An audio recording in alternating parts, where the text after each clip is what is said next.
تو جیل بھرنے کی جو باتیں ہیں یہ تو ہم سنا کرتے تھے جنرل ضیاء الحق کے زمانے میں ایم آر ڈی جو ہے وہ جیل بھرا کرتی تھی, اس سے پہلے پی ایف یو جے بھرا کرتی تھی. تو اگر عمران خان صاحب کے لوگوں نے جیلیں بھرنی شروع کر دیں تو پھر حکومت کے لیے مشکل نہیں پیدا ہو جائے گی؟ حمید صاحب پہ احتجاج حکومتوں کے لیے کبھی بھی آسانی کا باعث تو نہیں ہوتے, اور اس کا کوئی جائز ریزن ہونی چاہیے. ان کو اپریہنشن ہے, میرا نہیں خیال کہ ایسی کوئی وجہ ہو سکتی ہے, الیکشن ٹائم پہ ہوں گے. لیکن خان صاحب جس فضا میں ہے اس وقت یا جس فیز میں ہے وہ ہر معاملے میں تصادم کی کیفیت بحال رکھنا چاہتے ہیں. کسی موقع پہ بھی چیزوں کو سٹریم لائن ہوتے ہوئے یا سسٹم کی طرف بہتری کی طرف آتے ہوئے نہیں دیکھنا چاہتے. ابھی دہشت گردی کے اس واقعے کے بعد جو اے پی سی بلائی گئی اس میں انہوں نے آنے سے انکار کیا, اور آج کہا گیا ہے کہ اگر ہمیں پراپر کسی نے دعوت نہیں دی, اور کیا پراپر دعوت ہو سکتی ہے کہ سینئر ترین وزیر جا کے ان کے سینئر ترین لوگوں سے ملتے ہیں جو ان کی مین سٹریم لیڈرشپ ہے, ان کو دعوت دیتے ہیں, اس کے جواب میں کہا جاتا ہے, گالیاں ہی دی جاتی ہیں کہ ہم نہیں آئیں گے اور ہم ان کے ساتھ نہیں بیٹھنا چاہتے. کس طرح خان صاحب بنیادی طور پہ ایک تصادم کی کیفیت میں ہیں.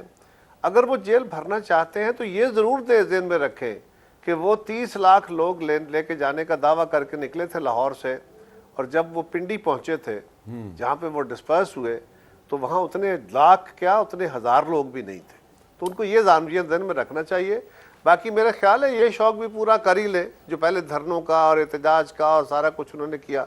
ہاں یہ بات درست ہے کہ حکومتوں کے لیے یہ آسانی کا باعث نہیں ہوتے, لیکن ہم نے اگر ان کے باقی جو ہیں وہ اٹکیلیاں برداشت کر لی ہیں یا ان سے گزر برا ہو پائے ہیں, اس سے بھی ہو لیں گے انشاءاللہ. اچھا جی, ایک وقفہ لیتے ہیں اور وقفے کے بعد ہماری کو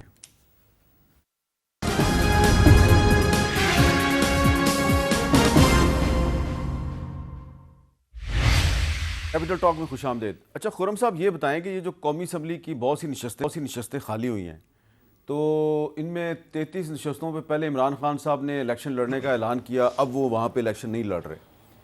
کیا آپ کی جماعت ان نشستوں پہ الیکشن لڑے گی؟ نہیں, یہ پی ڈی ایم کا اجتماعی اس وقت تک تو یہی فیصلہ ہے کہ ہم نہیں لڑے, کنٹیسٹ نہیں کریں گے. اچھا, لیکن اس پہ اگر کوئی مزید غور و خوض ہوگا تو آپ کو فیصلہ پتہ چل جائے گا. ابھی تک یہی سوچ ہے کہ ان سیٹس کو کنٹیسٹ نہ کیا جائے. اچھا قاہرہ صاحب آپ بتائیں گے کہ پیپلز پارٹی جو ہے وہ ان سیٹوں پہ الیکشن لڑے گی, کیونکہ اس میں تو کراچی کی بھی سیٹیں ہیں, کچھ ساؤتھ پنجاب کی بھی سیٹیں ہیں. میر صاحب ابھی تک ہماری جماعت کے اندر بھی بیٹھ کے اس کی فائنل ڈسکشن ہوئی نہیں. چیئرمین صاحب ملک سے باہر تھے, وہ اب تشریف لائے ہیں, تو آج اگلے ایک آدھ دن میں اس پہ فیصلہ ہوگا.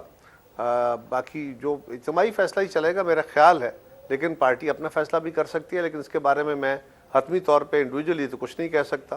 یہ پارٹی کا کلیکٹیو فیصلہ ہوگا, اور میرا خیال ہے کل یا پرسوں میں اس میں ہمارا فیصلہ کوئی میٹنگ ہو جائے گی. اچھا امین الحق صاحب, اگر مسلم لیگ نون بھی بائی الیکشن نہیں لڑتی اور پیپلز پارٹی بھی نہیں لڑتی تو کیا ایم کیو ایم الیکشن لڑے گی؟ دیکھیں میں نے جیسے بھی عرض کیا کہ جمہوری طریقہ کار کے مطابق ایم کیو ایم نے فیصلہ کیا. ایم کیو ایم نے کیا کیا کہ کل جنرل ورک کا اجلاس بلایا تھا, جنرل ورک کے اجلاس میں یہ بات رکھی کہ الیکشن لڑنا چاہیے یا نہیں لڑنا چاہیے. میں سمجھتا ہوں کہ ہزاروں کی تعداد میں کارکنان موجود تھے, انہوں نے کہا ہر صورت پہ الیکشن لڑنا چاہیے.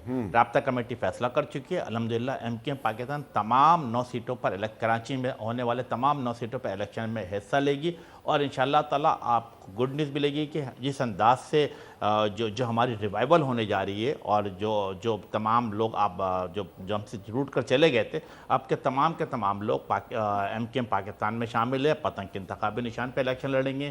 کراچی کے عوام بہت ہی ہائیلی چارج ہیں, انہیں اس بات کا محسوس ہے کہ ڈی مورلائز کیا گیا ان کو لوکل گورنمنٹ کے الیکشن کے حوالے سے. تو یہ ایک واضح میسج آئے گا کہ یس ایم کیو ایم پاکستان پوری طاقت کے ساتھ گراؤنڈ پہ اترے گی, بائی الیکشنز میں حصہ لے گی, اور انشاءاللہ تعالیٰ اس میں کامیابی بھی حاصل کرے گی. اچھا اب آخر میں ایک سوال ہے, میں تینوں سے آپ سے کروں گا, چھوٹا چھوٹا جواب دیں. یہ بتائیں جی کہ یہ جو عمران خان صاحب کہہ رہے ہیں کہ پنجاب اور خیبر پختونخوا میں 90 دن کے اندر الیکشن کروایا جائے, یہ کانسٹیٹیوشنل ریکوائرمنٹ ہے, یہ آئینی تقاضا ہے, آپ اس سے اتفاق نہیں کرتے؟ جی تو میں یہی تو کہہ رہا ہوں کہ اب انہیں جیل بھرنے کا شوق ہے, بھر لے, لیکن انتخابات وقت پر ہوں گے.